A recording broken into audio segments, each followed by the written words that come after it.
प्रिय बच्चों, सुप्रभात। उम्मीद है एक स्वस्थ दिनचर्या का आनंद उठाया जा रहा होगा।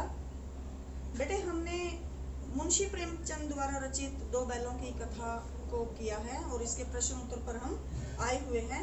4 प्रश्न हम कर चुके हैं। यहाँ पर प्रश्न नंबर 5 आप लोगों के सामने अंकित है। किन घटनाओं से पता चलता है कि हीरा और मोती में गहरी दोस्ती थी? बेटे, हीरा और मोती की सच्ची मित्रता के बारे में जानकर, उसको महसूस करके, उनके परस्पर आत्मीय भाव को, समर्पण भाव को महसूस करके कितना आनंद आता है। इस कहानी में पग पग पर दोनों की सच्ची मित्रता उजागर होती है। चाहे हल में जोते जाने पर दोनों की परस्पर ये कोशिश कि ज्यादा से ज्यादा भार मेरी गर्दन पर आए। गया के द्वारा ले जाए जाते वक्त हीरा की पिटाई किए जाने पर मोती का क्रोधित होकर हल को लेकर भाग जाना, या फिर सांड के साथ संगठित होकर युद्ध करना, मटर के खेत में मोती के पकड़े जाने पर हीरा का भी वहां आ जाना, और कांजी होश की दीवार गिराए जाते वक्त हीरा के मजबूत बंधनों में बांधे जाने पर मोती का आजाद होने के बावजूद भी वहां से ना भागना। ये सब किस चीज को जागर करता है बेटा? उनकी सच्ची मित्रता की ओर संकेत करता है, उनकी सच्ची मित्रता को बयां करता है। और ऐसे समर्पण भाव को, ऐसे एक दूसरे के प्रति प्रेम भाव को पढ़कर, महसूस करके मन गदगद हो जाता है। उन दोनों के प्रति मन श्रद्धामय हो जाता है। कितनी गहरी दोस्ती है उन दोनों की। अगला प्रश्न है प्रश्न नंबर 6। लेकिन औरत जात पर सींग चलाना मना है, यह भूल जाते हो। हीरा के इस कथन के माध्यम से स्त्री के प्रति प्रेमचंद के दृष्टिकोण को स्पष्ट कीजिए। प्रेमचंद का दृष्टिकोण स्त्रियों के प्रति बताना है। इस कथन के माध्यम से मुंशी प्रेमचंद के स्त्रियों के प्रति कैसे दृष्टिकोण का पता चलता है? सम्मानजनक दृष्टिकोण का पता चलता है कि उनके मन में स्त्रियों के प्रति कितना सम्मान था। बेटा, जाहिर है उस समय समाज कैसा होगा? तत्कालीन समाज में नारियों की स्थिति शोचनीय होगी। वे शोषण का शिकार होती थी। उस समय उन्हें प्रताड़ित किया जाता था।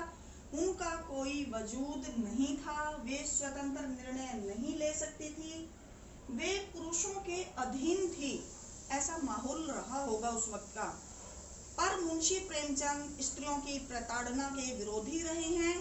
वे स्त्रियों के सम्मान के पक्षधर हैं। वे स्त्रियों व पुरुषों में समानता के पक्षधर रहे हैं। तो ऐसा दृष्टिकोण मुंशी प्रेमचंद का यहाँ पर दिखाई दे रहा है स्त्रियों के प्रति। अगला प्रश्न है यहाँ पर, किसान जीवन वाले समाज में पशु और मनुष्य के आपसी संबंधों को कहानी में किस तरह व्यक्त किया गया है? मनुष्य की और पशु की।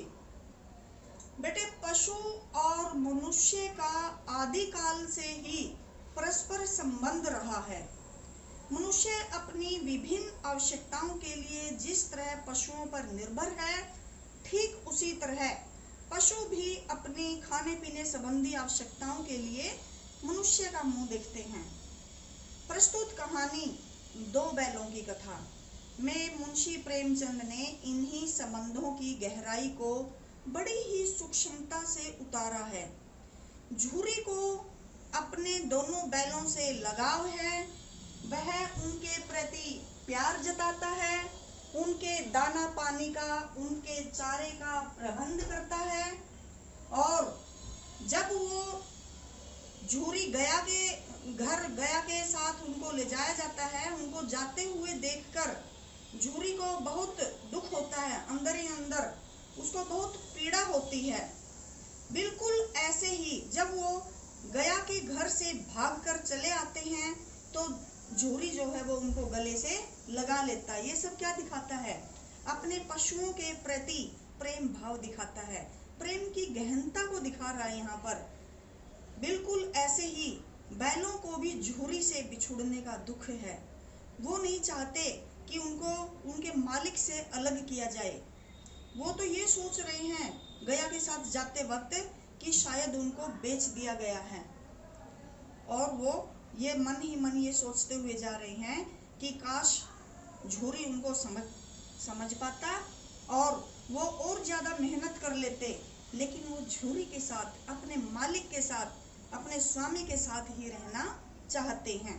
तो यहाँ पर बेटा पशुओं का और मनुष्य का, किसान जीवन वाले समाज में इन दोनों का परस्पर प्रेम भाव यहाँ पर इस पाठ के माध्यम से नजर आ रहा है।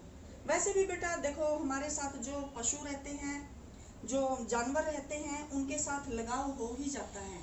यहाँ तक कि हम उनके नाम भी रख लेते हैं और उनके हर चीज़ का फिर ख्याल रखते हैं, खाने पीने का उनका उचित प्रबंध करते हैं। तो ये सब क्या है, वो हमारे घर के सदस्य की तरह हो जाते हैं। ये प्रेम भाव है, ये आत्मीय भाव है। तो इस किसान समाज में तो ये उजागर होता ही है। तो इन सब 3 प्रश्न को आप लिख लेंगे। धन्यवाद।